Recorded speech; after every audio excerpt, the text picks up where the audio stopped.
नमस्कार। ज्ञान सुधा पर हम सतत हिंदी भाषा, साहित्य और काव्यशास्त्र से संबंधित महत्वपूर्ण उपविषयों का अध्ययन कर रहे हैं और इसी क्रम में हम मलिक मोहम्मद जायसी और उनके ग्रंथ पद्मावत के कला पक्ष और भाव पक्ष पर यहाँ चर्चा कर रहे हैं। पद्मावत का नागमती वियोग खंड जो भाग है वो स्नातक और स्नातकोत्तर की कक्षाओं के पाठ्यक्रम में तो समावेशित है ही, साथ ही सहायक आचार्य हिंदी और नेट और सेट जो राष्ट्रीय पात्रता परीक्षाएं हैं उनके पाठ्यक्रम में भी समावेशित है। जब हम मलिक मोहम्मद जायसी को देखते हैं तो सूफी कवियों में उनका अप्रतिम स्थान जान पड़ता है। और जब हम सूफी कवियों को देखते हैं तो सूफी कवि प्रेम मार्गी कवि कहलाते हैं और सूफी कवियों का जो झुकाव है या जायसी का जो झुकाव है वो भी सूफी मत की ओर जान पड़ता है। सूफी साधना में जीवात्मा और परमात्मा में भेद न मानते हुए समस्त सृष्टि और प्रकृति को परमात्मा की प्राप्ति का साधन माना जाता है। इसीलिए जो सूफी साधक होता है वो परमात्मा को अपना प्रियतम मानकर, अपना प्रेयस मानकर स्वयं को उसके प्रेम में व्यथित मानता है। जायसी भी अपने ग्रंथ पद्मावत में परमात्मा रूपी प्रियतम की प्राप्ति के लिए उत्कंठा व्यक्त करते हैं। यहाँ रतन सेन साधक है और पद्मावती जो है वो परमात्मा का प्रतीक है और रत्न सेन उसके विरह में व्यथा वेदना प्रकट करते हुए प्रकृति को भी यहाँ पर विरह व्यथित दिखाया गया है। तो यदि यहाँ पर देखें तो यहाँ लौकिक प्रेम का चित्रण तो मिलता ही है, साथ ही अलौकिक या आध्यात्मिक प्रेम की व्यंजना भी जायसी के काव्य में मिलती है। आचार्य रामचंद्र शुक्ल इसमें कहते हैं कि उनका प्रेम वर्णन लौकिक पक्ष से अलौकिक पक्ष की ओर संकेत करता है। तो लौकिक से अलौकिक की ओर की यात्रा है और इसी विशेषता के कारण कहीं कहीं इनके प्रेम की गंभीरता और व्यापकता अनंतता की ओर अग्रसर दिखाई पड़ती है। तो ये एक महत्वपूर्ण उद्धरण है जो आचार्य रामचंद्र शुक्ल कहते हैं। अप्रस्तुत विधान है जिसके माध्यम से सशक्त व्यंजना जायसी कर पाए हैं और इस संदर्भ में भी आचार्य रामचंद्र शुक्ल का कथन है कि जायसी की अनुयोक्तियों और समासोक्तियों में प्रस्तुत अप्रस्तुत का जैसा सुंदर समन्वय देखा जाता है वैसा हिंदी के कम कवियों में पाया जाता है। अप्रस्तुत की व्यंजना के लिए जो प्रस्तुत वस्तुएं काम में लाई गई है और प्रस्तुत की व्यंजना के लिए जो अप्रस्तुत वस्तुएं सामने रखी गई हैं वे आवश्यकता अनुसार कहीं बोध वृत्ति में सहायक होती है और कहीं भावों के उद्दीपन में। तो इस प्रकार जो जायसी हैं वो प्रस्तुत और अप्रस्तुत के माध्यम से, अनुयोक्ति और समासोक्ति के माध्यम से जो प्रस्तुत अप्रस्तुत की व्यंजना यहाँ करते हैं वो कहते हैं कंवल जो विकसा मानसर बिनु जल गए सुखाय। तो यहाँ जल के बिना कमल के सूखने का अप्रस्तुत दृश्य है जिसमें जायसी की सौंदर्य भावना के साथ साथ जो मानवीय गुण हैं उनके वो भाव भी अभिव्यक्त हुए हैं। तो हम पद्मावत के नागमती वियोग खंड पर चर्चा कर रहे हैं। हम कुछ पदों का अध्ययन कर चुके हैं। चूंकि व्याख्यात्मक पक्ष समावेशित है तो हम अगले पदों का यहाँ पर देख रहे हैं। बारहमासा पद्धति के आधार पर यहाँ पर जायसी ने प्रकृति का जो उद्दीपन रूप यहाँ पर चित्रित किया है। पिछले पद में हम देख चुके थे, सावन मास तक का जिक्र आ चुका है कि सावन बरस मेह अति पानी भरनी परी हो विरह झुरानी। तो ये बात नागमती कहती है, नागमती रत्नसेन के वियोग में है और नागमती के विरह को ही अभिव्यंजित नागमती वियोग खंड में किया गया है। तो जब हम अगला पद देखते हैं तो वहाँ भादो के मास में, सावन के पश्चात भादो आता है और भादो के मास में प्रकृति का जो उद्दीपन रूप में चित्रण है उसका और भाद्रपद मास में नागमती की विरह वेदना का वर्णन यहाँ पर किया गया है। तो भाद्रपद में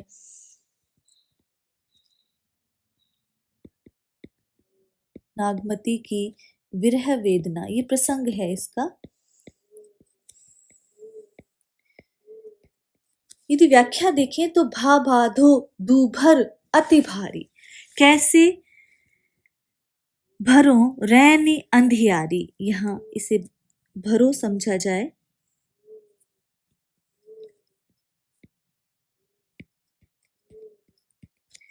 भा भादो दूभर अति भारी, कि भादो का महीना आ गया है और यह अत्यंत दूभर है, अर्थात इसे काटना जो है अत्यंत दूभर है और ये अत्यंत भारी अर्थात अत्यंत कष्टकारी है। तो भा भादो, भा का अर्थ है हुआ, भादवा का महीना आ गया है जो कि अत्यंत ही कठिन है जिसे काट पाना, और ये नागमती के लिए अत्यंत ही दूभर हो रहा है, अत्यंत ही कष्टकारी हो रहा है। भा भादो दूभर अति भारी, कि भादो मेरे लिए अत्यधिक दूभर हो गया है। कैसे भरो रैनी अंधियारी, तो उसकी जो अंधेरी रात्रियां हैं, रैनी का अर्थ है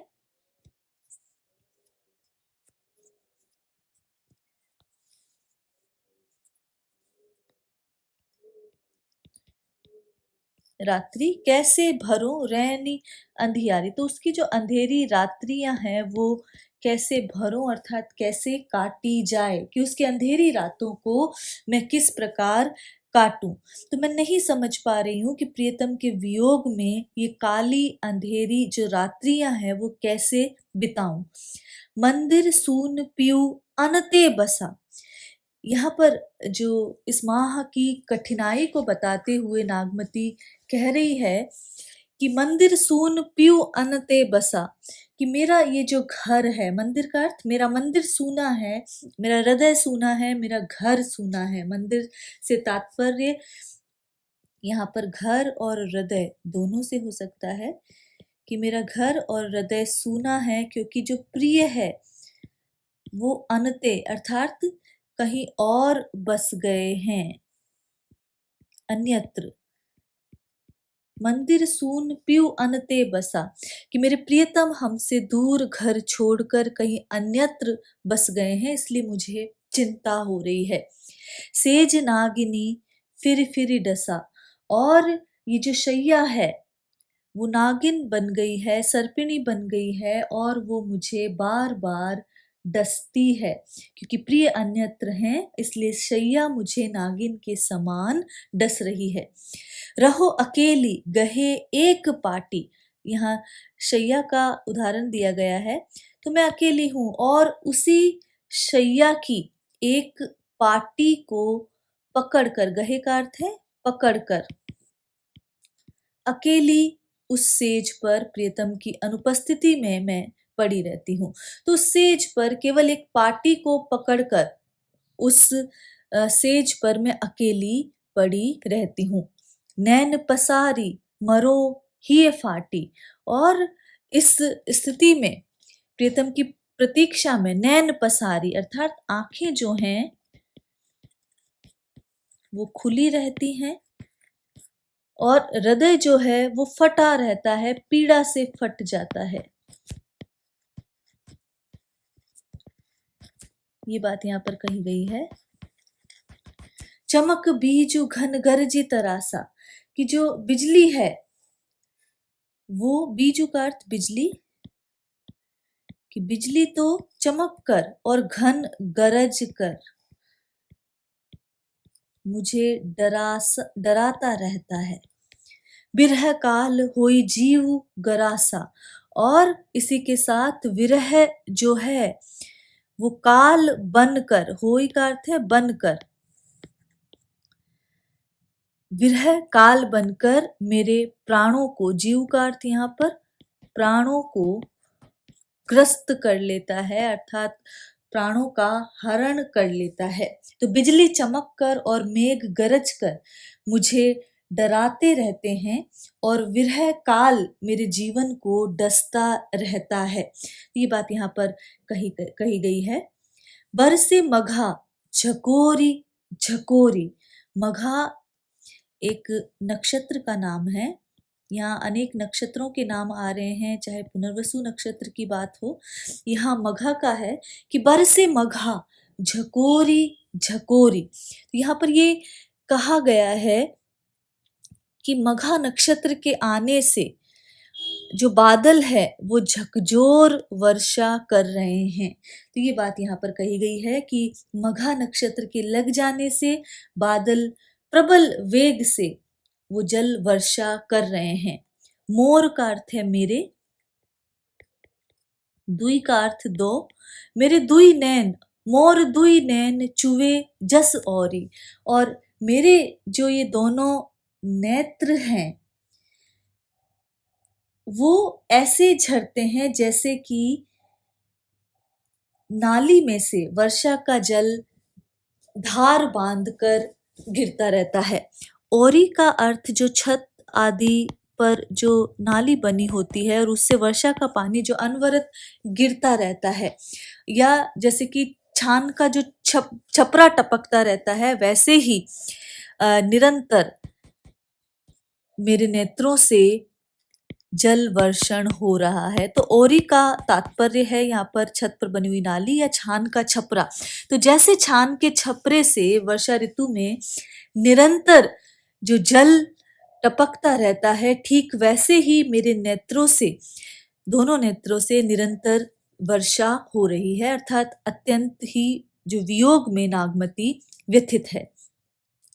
धनी सूखे भरे भादो माहा। तो यहाँ पर ये बात कही जा रही है कि धनी सूखे भरे भादो माहा, अबहु न आयनी सींचन ही नाहा। तो ये बात यहाँ पर कही गई है कि ये नारी इस बरसात में हरे भरे मौसम में सूख रही है। ये नारी, धनी का अर्थ है नारी, स्त्री, कि ये नारी, ये जो भादो का महीना है, जो हरा भरा और वर्षा का महीना है, इसमें ये सूख रही है, अर्थात आश्चर्य की बात है। अबहु न आयनी सींचन ही नाहा।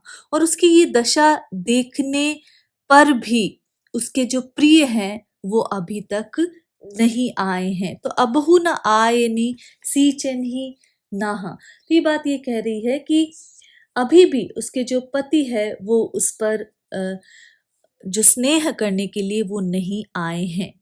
पूर्वा लाग भूमि जल पूरी। तो यहाँ पर ये बात कही गई है कि पूर्वा नक्षत्र के लगने से, पूर्वा लाग भूमि जल पूरी, जो पूरी जो भूमि है वो जल से आप्लावित हो गई है।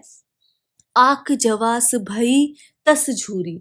और जो मेरा जो शरीर है वो सूखकर ऐसा हो गया है जैसे वर्षा में आक और जो जवासा के जो पत्ते हैं या जवासा के जो पौधे हैं वो पत्र विहीन हो जाते हैं, उसी प्रकार जो मेरा जो शरीर है वो भादों में भी सूख रहा है। तो ये बात बार बार कह रही है कि अब भी आकर इसे क्यों नहीं सींचते हैं। तो अब भी मेरे जो सोचने वाले जो स्वामी हैं वो नहीं आए हैं। ये बात यहाँ पर कही गई है कि सारे पर्वत, पहाड़, नदियां, सरोवर जल से पूरी तरह भर गए हैं, किंतु जो नागमती है वो यौवन के अथाह जल में डूबी जा रही है और प्रिय उसे आकर क्यों नहीं संभालते हैं।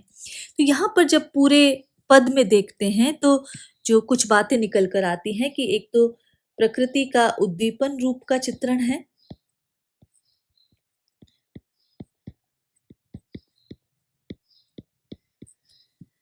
यहाँ पर यदि देखा जाए तो सेज नागिनी रूपक अलंकार है इसमें।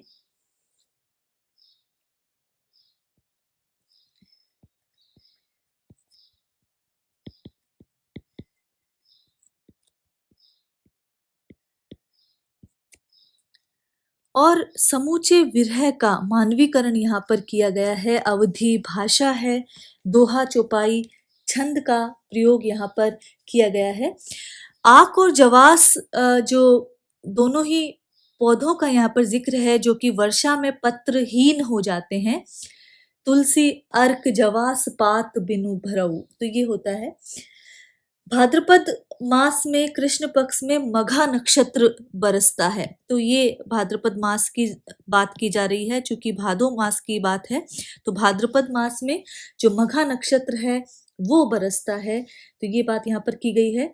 और पूर्वा फाल्गुनी नक्षत्र जो भाद्र शुक्ल नक्षत्र में लगता है उसका यहाँ पर जिक्र किया गया है। तो ये एक महत्वपूर्ण पद है। थल जल भरे अपूर सब, धरनी गगन मिली एक, जनि जोबन अवगाह महदे बूढ़त पीयूट। तो ये यहाँ पर बात की जा रही है कि जो थल जल भरे अपूर सब, कि इस महीने में जो जल और थल जो पूरी भूमि है वो जल से पूरी तरह भर गई है। धरनी गगन मिली एक, और आकाश और धरती जल से मिलकर एक हो गए हैं।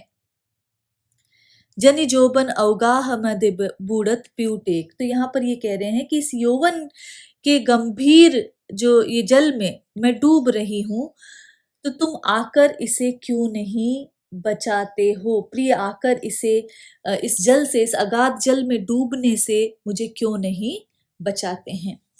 बूढ़त का अर्थ है मुझे डूबने से क्यों नहीं बचाया जाता है। बूढ़े का अर्थ है डूबना, तो मुझे इस जल में डूबने से प्रिय जो है वो आकर क्यों नहीं बचा लेते हैं। तो ये दोहा है, दोहा और चौपाई का कड़वक बनाया गया है। अगला जो 7वां पद है उसमें क्वार मास का जिक्र किया गया है, और इसमें जो कहा गया है कि क्वार मास के में नागमती के वियोग की क्या स्थिति है, और इसमें जो पहले के पद में भादो मास की मूसलाधार वर्षा का जिक्र था, और उसी के क्रम में ये बात कही गई है कि लाग कुआर नीर जल घटा, कि क्वार मास का प्रारंभ हो गया है और वर्षा का जल, नीर का अर्थ है पानी, पानी कैसा है, वर्षा का जल जो है वो चारों ओर घटने लगा है। अबहु आऊ कंत तन लटा, तन का अर्थ है शरीर और लटा का अर्थ है कमजोर, कि अब तो प्रिय तुम आ जाओ, ये जो शरीर है, ये तो तन है, वो भी कमजोर हो गया है। तो ही देखे पिहु पलु है काया, कि तुम्हें देखने से जो मेरा जो तो ही देखे पिहु पलहे काया, तो यहाँ पर वह कहती है कि अब तो आ जाओ, कि तुम्हें देखने से जो मेरा जो शरीर है वो फिर से हरा भरा हो जाएगा। तुम्हें देखने से मेरा जो शरीर है वो खिल जाता है। तो तुम्हें तो ही देखूं पीहू पलुहे काया, तो तुम्हें देखने से मेरा मुरझाया शरीर पुनः हरा हो जाएगा। उतरा चीतु बहुरी करुमया, तो वह कह रही है कि मैं तुम्हारे चित्त से उतर गई हूँ, मुझे लगता है कि मैं तुम्हारे मन से, तुम्हारे चित्त से उतर गई हूँ। बहुरी करुमया, तुम मुझ पर दया करके तुम वापस आ जाओ। तो मुझे ऐसा लग रहा है कि मैं तुम्हारे चित्त से, तुम्हारे हृदय से उतर गई हूँ, इसलिए मुझ पर दया करके वापस आ जाओ। तो ये बात यहाँ पर कही गई है कि तुम्हारे विरह से मेरा चित्त व्यथित है, अब मेरे ऊपर पुनः दया करो। चित्रा मित्र मीन कर आवा, तो यहाँ पर ये बात है कि अगस्त्य नक्षत्र के उदय होने पर हस्त नक्षत्र का मेघ गरजने लगा है, ये आगे की पंक्ति में जिक्र किया गया है। तो उसी महीने में जो है वहां पर विभिन्न प्रकार के पक्षी किस प्रकार का आचरण कर रहे हैं, तो वो कह रही है कि अगस्त्य नक्षत्र के उदय होते ही हस्त नक्षत्र का बादल जो है वो गरजने लगा है। तुरय पलानी चढ़े रन राजा, तो यहाँ पर वो कह रही है कि राजाओं ने भी घोड़े पर पलान रखकर युद्ध की तैयारी कर ली है। चित्रा मित्र मीन कर आवा। चित्रा नक्षत्र का जो मित्र है, जो चंद्रमा, वो भी मीन राशि में आ गया है। पपीहा पीऊ पुकारत पावा, और पपीहा भी पीऊ पीऊ पुकारते हुए मानो अपने पति को प्राप्त कर लिया है। तो यहाँ पे अगस्त नक्षत्र की बात हो रही है कि अगस्त नक्षत्र के उदय होने पर जो हस्त नक्षत्र का जो बादल है वो गरजने लगा है। तुरय पलानी, और राजाओं ने भी घोड़े तैयार कर लिए हैं, घोड़े पर पलान चढ़ाकर युद्ध की तैयारी कर ली है। चित्रा जो नक्षत्र है उसका मित्र अर्थात जो चंद्रमा है वो भी मीन राशि में आ गया है। तो जो चित्रा नक्षत्र के मित्र की बात की गई है और वो मित्र चंद्रमा है।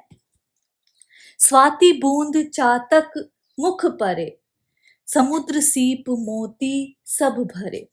तो यहाँ पर स्वाति की बूंदे चातक के मुख में पड़ गई हैं, और समुद्र जो है वो भी, समुद्र में सीप जो हैं वो मोतियों से भर गए हैं। सरवर संवरी हंस चली आए, सारस कुरलही खंजन देखाए। तो स्वाति नक्षत्र का जल बरसने से चातक की मनोकामना की पूरी होने की बात की गई है। और आगे कहा गया है कि सारे जो सरोवर है वो भरते ही संवर गए हैं, जल से भरकर संवर गए हैं, और उनमें जो हंस हैं उनका भी पुनरागमन हो गया है, हंस वहां लौटकर चले आए हैं। सारस कुरलही खंजन देखाए। तो सारस के जो पक्षी हैं, सारस जो पक्षी हैं वो भी वहां पर दिखाई देने लगे हैं। तो सारस पक्षी वहां खेल रहे हैं। तो ये बात भी यहाँ पर कही जा रही है कि सारस पक्षी भी वहां क्रीड़ा करने लगे हैं और खंजन पक्षी भी वहां दिखाई देने लगे हैं। भा परगास कांस बन फूले। तो चारों ओर, भा का अर्थ है हुआ या होने लगा है, परगास का अर्थ है प्रकाश, की चारों ओर प्रकाश होने लगा है। सूर्य का जो निर्मल प्रकाश है वो चारों तरफ फैल गया है। कांस बन फूले, और वन में कांस भी फूलने लगी है, ये बात यहाँ पर कही गई है। कंत न फिरे विदेश ही भूले, लेकिन जो मेरे स्वामी हैं वो अब तक नहीं लौटे हैं और वो परदेश में ही कहीं, भूले का अर्थ है भटक गए हैं। तो ये बात यहाँ पर कही गई है। अंत में दोहे में ये कहा गया है कि बिरह हस्ती तन साले, धाय करे चितचूर, वेगी आई पीऊ बाजहू गाजहू होई सदूर। तो यहाँ पर कहा है कि विरह हस्ती, रूपक अलंकार है कि विरह रूपी जो हाथी है वो शरीर को कष्ट दे रहा है, और धाय करे चित्तचूर, और ये दौड़कर जो हृदय को घायल कर रहा है। इसीलिए हे प्रिय, तुम शीघ्र आकर, वेगी का अर्थ है शीघ्र आकर, वेग से आकर, बाजहू गाजहू होई सदूर, और इसके लिए सिंह बनकर इस पर गरजो, इसे डराओ ताकि ये परास्त हो जाए, ये हाथी भयभीत हो जाए। तो शेर के गरजने से जिस प्रकार विशाल हाथी भाग जाता है, उसी प्रकार प्रियतम के आते ही ये विरह भी दूर हो जाएगा। तो यहाँ पर यदि देखा जाए इस पूरे पद में विरह की दशाएं, जिसे स्मृति और चिंता जो दशाएं हैं उनका जिक्र किया गया है। और चित्रा का प्रेमी चंद्रमा अपनी मीन राशि में आ गया है, अपने घर में आ गया है, लेकिन मेरे पति अभी मेरे घर नहीं आए हैं, ये बात कही गई है। विरह हस्ती रूपक अलंकार है। बाजहू गाजहू अगर देखा जाए तो यहाँ पर पद मैत्री देखी जा सकती है बाजहू गाजहू में। अवधि भाषा है, दोहा चौपाई छंद का यहाँ पर प्रयोग है। और ज्योतिष ज्ञान का, जो जायसी के ज्योतिष ज्ञान का परिचय यहाँ पर दिखाई दे रहा है। श्लेष रूपक और अंत्यानुप्रास अलंकार है। भादो, क्वार और कार्तिक तीनों ही महीनों के नक्षत्रों की यहाँ पर बात कर दी गई है। चित्रा, हस्त और स्वाति तीनों नक्षत्र क्वार के महीने में बताए गए हैं, जबकि एक मास में 2 ही नक्षत्र दिखाई देते हैं, लेकिन यहाँ पर जायसी, चित्रा और हस्ती और स्वाति तीनों नक्षत्रों की बात यहाँ पर कर बैठते हैं। तो ये कुछ पद हैं। आगे के पदों का हम सतत अध्ययन करते रहेंगे, जो कि नागमती वियोग खंड में समावेशित हैं। आज के लिए इतना ही। नमस्कार।